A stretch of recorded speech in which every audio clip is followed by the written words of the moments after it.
Le football camerounais pris en otage par la guerre d'ego. Oui, la guerre d'ego de deux individus, deux camps. De l'autre côté, le ministère du Sport, à sa tête son excellence Moïse Kombi, et de l'autre côté, la Fédération camerounaise de football, à sa tête Samuel Eto'o. Chacun de son côté, animé par ce désir de vouloir à tout prix écraser l'autre, l'humilier, afin de montrer ses muscles au monde et dire combien de fois je suis le plus fort. C'est moi qui ai gagné. À croire que leur désir est au-dessus de l'intérêt des millions de Camerounais. Mais c'est qu'ils oublient que le véritable perdant dans tout ceci, ce n'est pas la fédération ou encore le ministère du Sport, mais le citoyen camerounais lambda, dont on est en train de lui priver de la seule chose qui pouvait encore lui donner le sourire. Dieu seul sait ce que le Camerounais lambda traverse au quotidien. Comment cette grande nation de football a pu en arriver là? Parce que ce à quoi on assiste ces derniers temps, des scènes surréalistes inimaginables, humiliantes, ridicules pour cette grande nation de football qui est le Cameroun.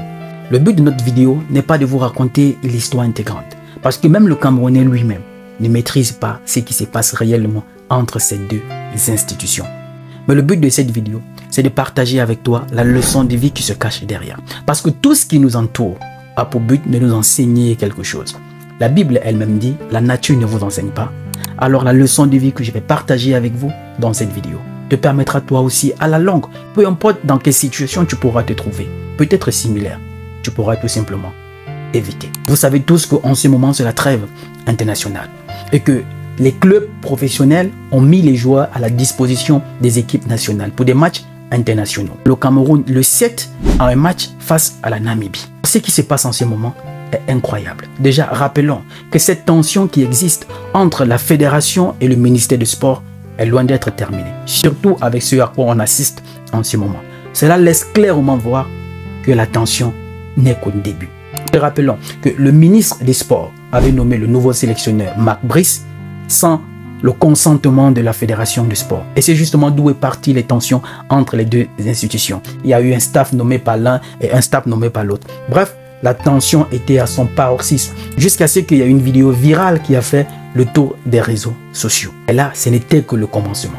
Parce que ce à quoi on assiste en ce moment, à la veille de ce match entre le Cameroun et la Namibie, c'est vraiment humiliant pour le Cameroun. Pour ce match contre la Namibie, la Fédération camerounaise de football a choisi un stade. Au départ, c'était le stade Japoma de Douala, mais qui a été annulé. Par la suite, ils ont choisi le stade de Garoua. Et ils ont choisi un hôtel à Douala qui devait accueillir les joueurs. C'est l'hôtel La Falaise. Le ministère de son côté a choisi un stade de Yaoundé et a choisi son hôtel, l'hôtel Hilton.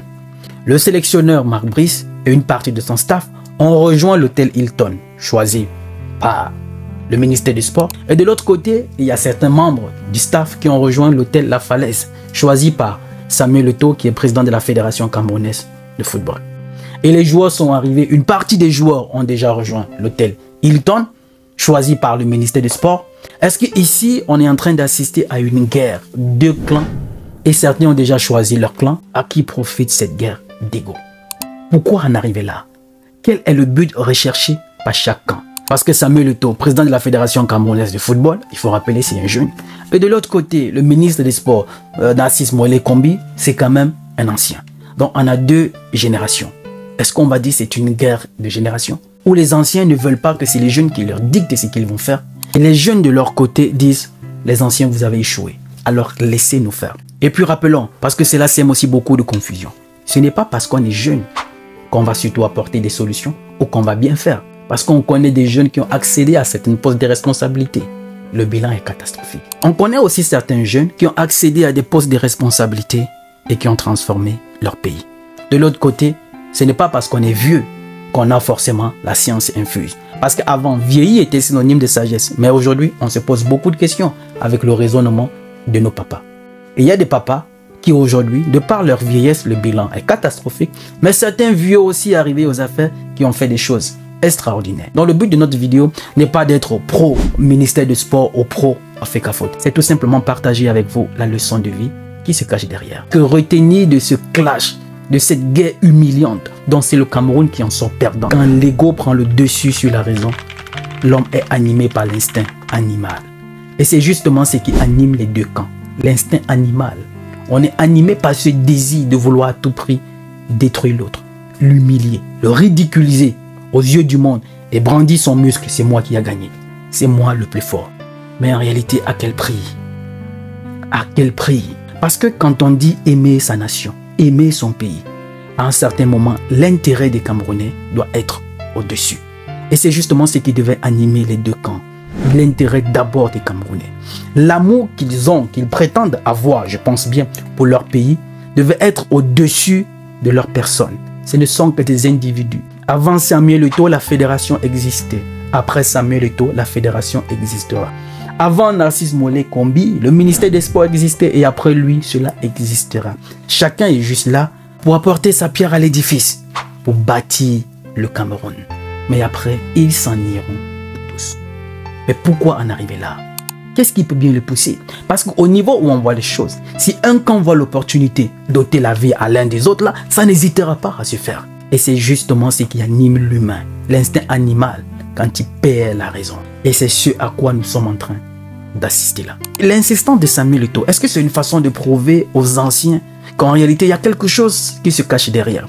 Parce que les soi-disant sous haute instruction du président de la République ne vient peut-être pas de lui. Comment, depuis que tout ceci se passe, le premier citoyen du pays, le sage, le vieux lion, son excellence le président Paul Biya, ne sonne pas la fin de la récréation?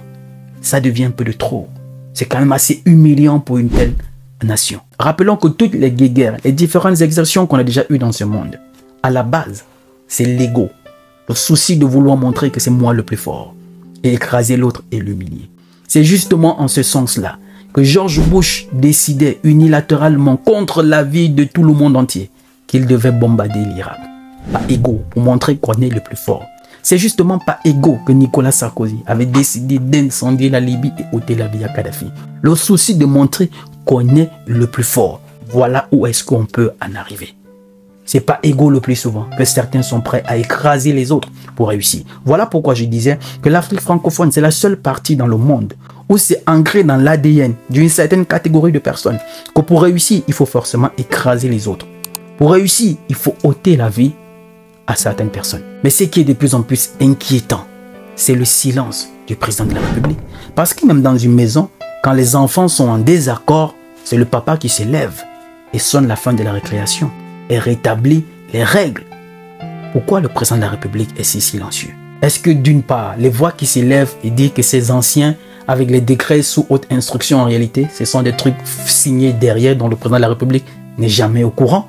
Sinon, il aurait déjà plus ou moins sonné la fin de la récréation. Ce silence donne davantage raison à cela. Mais en réalité, cette guerre d'ego, c'est le citoyen camerounais lambda, fan de son équipe nationale, qui paye le prix. Beaucoup sont surpris, se disent comment ce match se jouera. Parce que quoi qu'on puisse dire, la fédération ne peut pas être dissociée du ministère. Tous sont appelés à travailler ensemble. Surtout pour le cas du Cameroun, où c'est l'État, via le ministère des Sports, qui assume les factures, ce qui fait qu'ils sont condamnés à travailler ensemble. Le contrat du sélectionneur Marc Brice, qui a été nommé par le ministère des Sports, dont son salaire est sans doute payé par le ministère des Sports, mais pour que son contrat soit homologué par la FIFA, cela doit porter la signature du président de la Fédération camerounaise de football. Donc d'une manière ou d'une autre, ils sont liés, ils ne peuvent pas être dissociés, ils sont condamnés à travailler ensemble. Cette guerre fragilise davantage le tissu social camerounais, qui est déjà assez fragile. S'il vous plaît, faites preuve de sagesse. Voilà une occasion de prouver aux millions de Camerounais que réellement, vous aimez ce pays. Si vous aimez ce pays comme vous le dites en réalité, faites asseoir vos égos. Vous êtes fort, vous êtes puissant, vous avez des grands carnets d'adresses, vous êtes riches, vos familles ont déjà sans doute réussi. Mais en réalité, ceux qui en souffrent de cette guerre, c'est le citoyen camerounais lambda. Ne lui enlevez pas la seule chose qui lui donne encore le sourire. Le football, le sport, cette équipe nationale. Notre souhait, c'est que vous puissiez vous asseoir comme toutes les personnes sages et enterrer la hache de guerre. Parce que quoi qu'on puisse dire, vous êtes tous de passage. Le Cameroun y restera. Quand l'ego prend le dessus sur la raison, l'humain est animé par l'instinct animal. Le souci de vouloir écraser, humilier et ridiculiser l'autre et montrer aux yeux du monde que je suis le plus fort. Voilà une occasion pour vous de faire preuve de sagesse et de grandeur. Parce que vous êtes des grands hommes. Et quoi qu'on puisse dire, vous êtes tous l'enfant d'une même mère, le Cameroun. La famille, dites-moi ce que vous en pensez en commentaire. Je me ferai moi aussi le plaisir de vous lire. Je suis Roland Campbell. ton frère là.